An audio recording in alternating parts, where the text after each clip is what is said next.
Greetings and welcome to the Building Men Podcast, a ministry of Iron Sharpens Iron. You can also see the video on YouTube.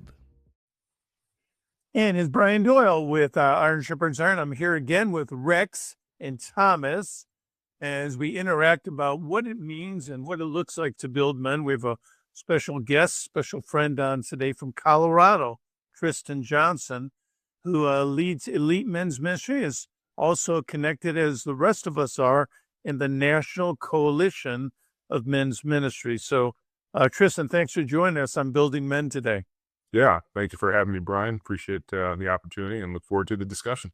Yeah, I enjoyed our time together. We were just together not too long ago at our national conference on ministry to men. Now, you might think I don't hear about this. Well, you got to keep your ears open. Stay tuned to the podcast. Go to ncmm.org, which is the website for the National Coalition of Ministries to Men, which each one of us, the four of us on this podcast today, all lead a ministry to men, but we do it collaboratively because we're all about the same thing. And you can do more together than you can do alone, which is one of the mandates of the NCMM. So tell us a little bit specifically, Tristan, about what Elite Men's Ministry is and what you're doing in Colorado. Yeah, absolutely. So Elite Men's Ministry was founded back in 2007. And for me, it really came down to really being inspired. I was just coming off of what I would call a pro football career that didn't quite work out the way I had in my mind, and, grew up in the church and always wanted to get back to my faith after you do the college thing and hang around, some football players that aren't quite where you want to be. But nonetheless, I got back in church and heard this really inspired sermon series called The 300 by my pastor, Dr. Tim Bagwell. And it was based on the story of Gideon. He was talking a little bit about how Gideon was the least in his tribe and kind of the least of everything back in those days, the book of Judges. And as he began to bring out aspects of that series that related to men, it really kind of caught fire for me. And so our church set up a class, and I think we were using Art Habba's curriculum on the Core 300 at the time. And it just really inspired me. I never kind of looked back. And so I thought, well, if they can do it the way Art's been doing it in other churches, how come we can't do it here? And so I approached the pastor and just said, I'd like to take a lead on get some things going for the men. And he graciously allowed me to, and I've been at it ever since. And then, when you're in a large church like I am in Denver, it's interesting because when you have a large church dynamic, there's always kind of this start-stop nature to men's ministry. It's like men will catch fire for a little bit and then they'll stop. And then life gets in the way and then they stop. And then, hey, life's been way too much. I want to get going again. And so you restart. And so I thought we needed some kind of branding to kind of prevent this start-stop nature. And so we created Elite. The marketing guy who was working at the church at the time had coffee with me, and he said, well, what about Elite? And I said, well, what do you mean Elite? And he says, well, we've been talking about this elite fighting force, and all these people God has raised up to, bring about judgment to Israel at that time. And so why don't we just call our men Elite? And I said, well, what would that stand for? And he said, enriching lives into eternity, because we want to train, we want to mentor, we want to equip men to be elite in the kingdom and be elite as husbands, be elite as fathers, and all those aspects of life. And so it kind of stuck with the men, and we've been that ever since. It's good. Wonderful. The idea of excellence in every area of ministry is attractive to men. And it's not something that you hear in the typical local church. Maybe we can chime in on this. One of the things we talk about masculine context. We also talk about David Murrow's book, Why Men Hate Going to Church. Right. It's like more of a Sunday morning thing. Men are challenged on Monday through Friday. That's why a lot of guys overwork, give their best time and energy to their career, because it's a tangible return on their investment of time. Yet in church ministry, often that same reward for investment of time doesn't exist. So any thoughts on that? Yeah, I think men, especially out here west, we can certainly talk about the demographics here in a little bit, but out west, it's definitely signs of that. I think men are very much genuinely wanting to take care of their wives, their families. And so they work hard. I mean, they go at it. They are, heads down, and they're going 40, 50, 60 hours a week, whatever it can be. And then it seems like when they get to Saturday and Sunday in particular, if they're God conscious or if they're spiritually minded, they like being in church, but as long as they're there with their wife and kids, they're content. I mean, they don't want to move off a bench. They don't want to get up. I mean, if they're going to move, it's maybe just to get up and use the restroom. So there's definitely that sense of like, hey, I've worked my tail off all week and now it's the weekend. This is my time to just chill. And like you said, if it's not broke, don't fix it. As long as my wife's happy, my kids are happy, I'm good to go. And there's definitely that observation that I've picked up over the years. Yeah, and with that, Tristan, I think one of the things that I wanted to ask you, you've been at this for a minute now, since 2007, if I'm doing my math right. Yeah. That's close to 20 years. Yeah, it's close to 20 years. Yeah. So I think one of the things that men's ministry leaders like yourself and ourselves are challenged with is, how do we define success in men's ministry? So I'm curious to know from you, because you've been on the battlefield for a while now, and you know the challenge with this is, how have you learned to define success? Yeah, it's a great question. I think for me, it started out, and again, back in 2007, I was that typical young guy that had a bunch of zeal and just wanted to see God do some great stuff. And I thought it was all about the numbers, right? Like I thought if I had at least 50 guys in a room or 100 guys in a room, and we were all eating breakfast or we were all doing some common interest activity together, that was men's ministry. And as I've matured and developed over the years, I have really come to appreciate that men's ministry a lot of time is just sitting across the table with a guy, perhaps over a cup of coffee or some food, whatever the case may be, and just getting real, just getting to know him, obviously build a relationship. You never want to make any assumptions, but certainly what you learn is that as you build a relationship with another man and get to know who he is, stuff starts coming out. The issues that men deal with. Hey, I'm struggling with lust, or I'm struggling with yelling at my wife and kids, or I'm struggling with this and that. And I've just found that it's a team sport, but certainly it has to be kind of treated on an individual basis. And I have found that there's more fruit in that relationship building one-on-one, and then gradually working into maybe a group setting that has really been effective, at least for our ministry. I can't speak for you guys, but at least in my observation, my experience, that's what's been effective. One of the coolest things that I see, I love huddles. I love building huddles. And to me, men's ministry is simply one man walking with another man, walking with another man, with another man. And that's what happens in huddles is you start with another man and you just keep adding another guy and another guy. And I just see such a value in that. And exactly what you said is it's just sit down with a guy. Yeah. And I'm going to give everybody a little tidbit of information at church. The best place to find those guys is at the coffee pot. Wherever they're giving away coffee, wherever they're doing coffee, the best place is stay by it and just chat when guys come up and get a cup of coffee. Yeah. And just like you said, most guys, they need the coffee to stay awake in church because they worked all week. Definitely.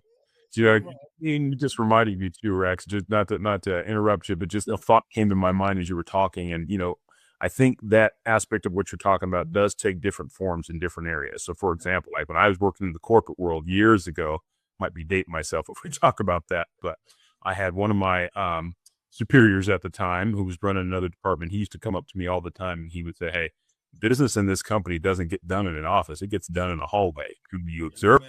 It was exactly what you talked about. It was the guy with a cup of coffee who ran into another guy. Hey, how's your department going? All that. And then when you get the business stuff out the way, it's, hey, man, what kind of coffee you got? Oh, that's great. Yeah, man, my wife and I just got back from this trip and it was awesome. Or, hey, I just went on a daddy-daughter date with my kid. And that's when you saw the real camaraderie amongst people in the office come together. So similar to men, it's those kind of things you're talking about. It's that cup of coffee. It's that one-on-one. It's that relationship building, that talk that happened that really Absolutely. It's so cool to just watch what happens when you get a group of guys and you teach them how to start huddles. Absolutely. And you just let the huddles just blow up. Yeah. Well, the idea behind the men's conference, one of the reasons we call it Iron Sharpens Iron, is that it's more than a content dump. Yep. If it was a content dump, we could just send links. Guys would click on it, get the content, choose the content they want. But it's when you are with other men This is why we focus on a local church, Absolutely. gathering men, Right. mobilizing those men, bringing those men to the offsite event, because it's that dynamic where you're processing any content that you get with other men. Because if you do not process that content with another man, then probably not much is going to happen with that content. And if you don't process it somewhat on site, that Saturday, or maybe that Saturday, Sunday, it probably never will get processed. So the guys who come to a conference like Iron Sharpens Iron and don't come with other men and aren't in the car to and from the conference and aren't eating lunch with other men and being willing to be vulnerable and transparent and share what equipment some of them went to and why they went to it. It's an experience, but it's not a life-changing, transformational experience. And that, I believe, is what God designed, and that's why we call it as iron sharpens iron, because without the relationships, the content just won't mean that much. Yeah, my statement at the beginning of all of my closings this year is today has not been about information. It's been about transformation. Absolutely. Yep. And Ryan, you bring up a good point too, because I think when you talk about that camaraderie and kind of that time to process what you're hearing, and like you said, it's not a content dump, right? If you want a content dump, we've got so much technology and tools at our disposal that any guy in their right mind can do that. And hopefully that doesn't turn into, looking at sites and different things you probably shouldn't be looking at. Your point, Brian. The beauty of being able to be in the room. I heard Bishop Jake say it this way. He said, sometimes it's not even about reading your Bible. Sometimes it's just about being in the room, being in the atmosphere of what's going on. And once a man gets exposed to that, to your point, Brian, it's amazing what happens when you can just expose them to that environment, and then it takes on different forms, and that's kind of where Elite has come in the sense that we want guys to realize that you are created by God for a reason. You exist for a reason. And now that you exist and you're coming into a relationship where you can be elite in every aspect of your life. I'm not saying your life is going to look like mine, or my life's going to look like Thomas's, or Thomas's is going to look like Brian. But whatever you do in life, whatever God has blessed you to put your hand to, you can be elite at it, and just the Bible. There's a guy that was guarding a bean field, and that's all he knew how to do, but it was God's bean field. He protected it and God blessed it for it, so it's just the little things that I think sometimes you have to talk to guys about. How to be elite or how to sharpen iron just with what they have. They don't need to go out and try to be somebody they're not. Just be who you are and allow God to bless it and do it God's way. One of the things that's really hit me this year, I heard Daniel Floyd talk about this. This is their big thing in the church is give us 6 to 8 weeks. As a church, give us 6 to 8 weeks. If you stay at the end of 8 weeks, commit yourself to getting involved somewhere and growing for the next year. And so I kind of took that and one of my things is challenging men wherever you are in life right now. The 60 days, take it one notch higher. Right. Yep. Fathering one notch higher. You're serving in the church one notch higher. Being a godly man in the workplace one notch higher. Just take it one notch higher for 60 days and find a brother that's going to hold you accountable to doing that as him too. And I bet you your life will change dramatically. No, I totally agree. In our church, we tell our guys, they always ask us, hey, I'm on fire for men's ministry. I want to do something nice for God. And I say, the best place to start is just serve. And when you tell our kind of mega church atmosphere, the way my church is, just serve. We tell guys, just start, just show up early, get to the door, just greet people that come in. And you'd be amazed that just by greeting people and seeing what's coming through the door, everything that people get beat up in during the week, whether it's work or family or whatever, just greet them, just give them a friendly face. And you'd be amazed at how that melts somebody. They're just like, wow, I'm so happy to be here. And I wouldn't be here if it wasn't for you that greeted me at the door or shook my hand or whatever. I mean, it's just those little simple things that I think sometimes you really have to remind men to keep things simple. And I think most men, I can speak for us all here. I think we're pretty simple guys, right? Like we like things simple and straightforward. And if you just kind of practice what you preach and do that in a serving setting, like you said, it opens up doors to stuff that you wouldn't even believe can happen in your life. So serving is big in our ministry. Yeah, we're going through a 8-week series with some guys at church now on the 5 things men must steward: time, talent, treasure, information, and influence. Yeah. And we're talking about talent pretty soon. And I love what you said, Tristan, that God has a place of excellence for all of us. It looks different and we're different places, but God has got a place of excellence for all of us. And Yeah. I'm just glad you brought that up because, man, we need to understand that God has a place for us to serve. And he has a place that where we can and we will serve with the spirit of excellence. Yeah. And Tristan, you brought up something too, is I just want to show the guys, if you don't know where to start inside of a church, start one of these ministries. Just go get a cup of coffee and stand and make yourself available and just speak to guys that are walking up to get a pot of coffee. Just it's that simple. Just get a cup, fill it up, make yourself available, and you would be surprised what happens.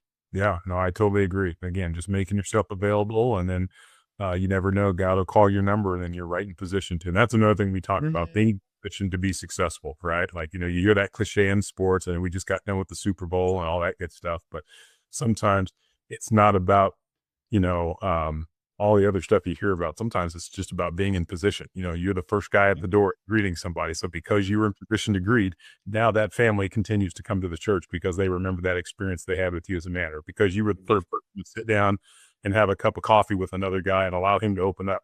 He goes to the church because, man, Rex sat down with me over that cup of coffee. That was the best $5 I had, all year. So it's just beautiful how it organically happens like that. It is. Yep.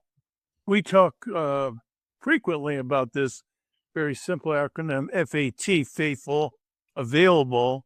So we're talking about here, teachable. The men who are growing and making an impact that God is using are guys who are, no matter what your age, no matter what your posture, no matter what your maturity, who are faithful, available, and teachable. And I'm looking for those guys. We have Richard Blackaby coming in at a couple of conferences this year. One of the reasons is because he and his dad wrote this book about experiencing God, which in a nutshell, find out where God's working and join them. I like to say, find out who God's working in and join them. And the way that it's an imperfect system, but I just simply use that faithful, available, and teachable. I'm looking for guys who have those qualities because those are the guys where God is working. And I want to join God in what he's doing. I don't want to work apart from God. In ministry to men, I want to find out where are the guys that are yielding to the Lord and just need someone to come alongside them, that maybe give them a tool, give them some encouragement, cheer them on, whatever it might be. But, the same thing with a guy who's not responding to God, it's just going to fall flat. Ultimately, we're looking for men who are responding to the Lordship of Christ and learning to yield to the Lordship of Christ, whether it's in Colorado or Connecticut or Virginia or Florida. That principle pretty much remains the same. Now, that said, we're in 4 different parts of the country. Any distinctives? I don't know much about Colorado. Is there a Colorado distinctive in church ministry to men?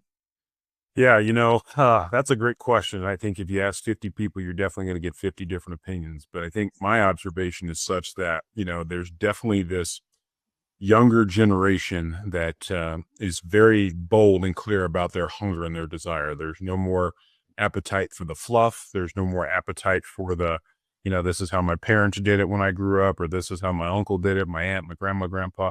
There's definitely kind of this youth movement of, we are hungering for God and we want revival. And in my opinion, without going into any detail, the western part of our country is in huge need of a revival. And again, it's coming through the younger ones. We're starting to see kind of this no nonsense approach they're taking toward, hey, give me the Bible, give me the real stuff. How do I experience Jesus the real way? And then I think it's our responsibility as those that have, maybe come along before these younger up and coming generation, is to do exactly that. Give them the tools, come alongside them, help them understand how to experience God from our experience. And then that way maybe they avoid some of the mistakes guys like you and I have made in the past, or others, or whatever the case may be. But definitely that mentor-mentee relationship is definitely something very big out in this part of the country. And I think a lot of the younger generations are starting to embrace it, which is a good thing.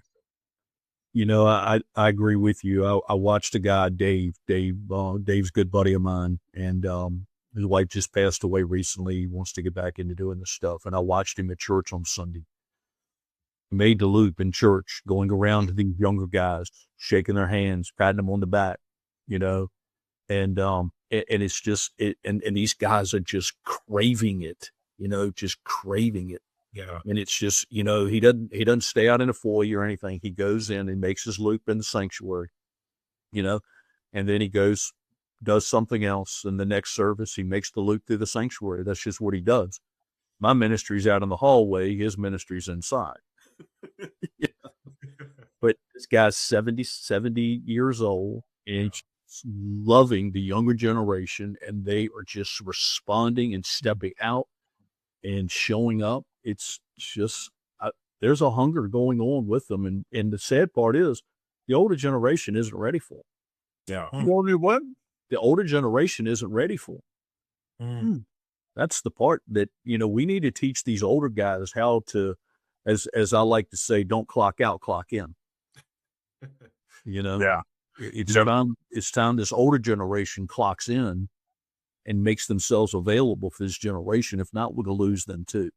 Yeah, you bring up a good point, because, my pastor is very prophetic in his ministry and his style, and he is constantly reminding our congregation that you're not too old, that you're not too young. God can use you at any point in your life. And you study the Bible, Moses got used after 40 years in the wilderness, and then, Abraham was close to, 100 years old when he had Isaac and all that. And, Sarah, of course, was past childbearing age. And so I would agree with you that, God can use you at any stage of your life, and age, as we know it today, really is just a number. It's just a classification that I think we've put on ourselves through, medical professionals and others, as far as what we should do in certain ages. And I think there's a study out there. I wish I had the statistics with me, but I know I did a research a while back, and they were saying that typically when you hit your 60s and beyond, that is where you are typically at your prime to bear the most fruit in your life, whether it's priest, whether it's what you do professionally, like what we do. We minister to men, and we try to help men get ministered to. Usually in that 60 plus area, that's where you bear the most fruit in your life. And it's totally biblical in the sense that, the Bible talks about, Jesus said, when you abide in him, you get pruned, he prunes the branches so that they can bear. And I don't think a lot of people think about it like that. They just think, okay, I hit a certain age and I've hit my prime. I've been evangelist. I've done this. I've done that. And so now it's time for me to kind of, ride off at sunset.